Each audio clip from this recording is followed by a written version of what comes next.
munaasabadani oo lagu daahfurayay shirkadda ganacsiga Guuleed ee dhismaha guryaha kireynta iibinta dhoofinta dalxiiska waxbarashada ayaa waxa lagu qabtay magaalada Ankara ee caasimadda dalka Turkiga.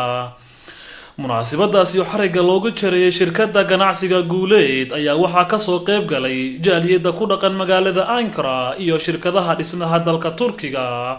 ka soo qayb galayaasha xafladda ayaa si weyn u soo dhaweeyay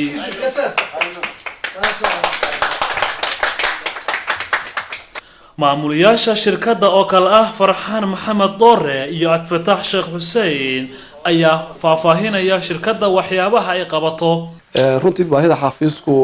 uu qabanaya waa baahida ummadda Soomaaliyeed ee si gooni ugu baahan tahay haday ahaan lahayd iibka guryaha haday ahaan lahayd kirada guryaha haday ahaan lahayd turjubaantii oo loo diyaariyo dhalinyarada iyo seminar la siiyo oo ay dadka u turjubaan si sax ah ayagoo asraartooda iyo sirtooda aan banaanka keenayn oo u haysta aqoon iyo shahaado. dabcan xafiiskan waa xafiis Soomaaliyeed qof kasta oo Soomaaliya oo jooga wadanka Turkiga talo uu ku leeyahay. sidoo kale waxaan rabaa aad inaan ugu mahad celiyo macaamiil runtii markay arkeen sida aan ugu dhiiranay inaan wadanka xafiis sharci ah oo capacity weyn leh inaan sameeyno maalgelin aan ku sameeynay runtii macaamiil aad u fara badan ayaa guriga naga iibsaday oo xafiis guriga ka iibsaday. mar labaad iyo mar saddexaad waxaan rabaa inaan u mahad celiyo bacdallah dawladda Turkiga iyo dadweynaheedaba oo si fiican u soo dhaweeyay ummadda Soomaaliyeed oo sharaf leh una xifdiyay amaanadooda iyo duruufahooda ku hareeraysan oo dhan. shirkaddan Guuleed Real Estate waxay ka aasantay baahi badan oo ka taagneed magaalada Ankara ee ah caasimadda dalka Turkiga kadib markii nagu soo badatay baahiyaadka ku aadan dadka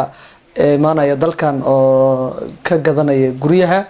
dhibaato dhinaca isfaham la'aanta dhinaca luqadda ah iyo dhibaatooyin badan oo ku saabsan iibinta dhinaca guryaha. sidaas darteed annagoo ka jawaabayna baahidaas codsiyo nooga yimid macaamiisheena iyo dhammaan asxaabteena ku kala nool dunida dacaladeeda ayaa waxaan go'aansanay inaan annagoo baahidaas dabooleyna inaan shirkaddan ka furno Guuleed magaalada Ankara waxaana ku guuleysanay shirkaddii inaan furno. sidaa darteed wixii hadda ka dambeeya macnaheedu waxa waaye shirkaddan baahiyaadkii ay u qabeen dadka iyo dhibaatadii ka haysatay dhinaca isfaham la'aanta dadka ku hadla luqadda Turkiga inay ka qabtiri doonto dhameeyna doonto dhammaan wixii baahiyaadaha jira wixii dhibaato oo ka taagan dhinaca iibinta guryahana ay xalli doonto.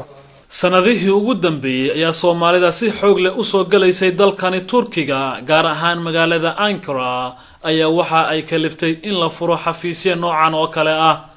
Said Ali Hassan, Somali Cable TV ee magaalada Ankara.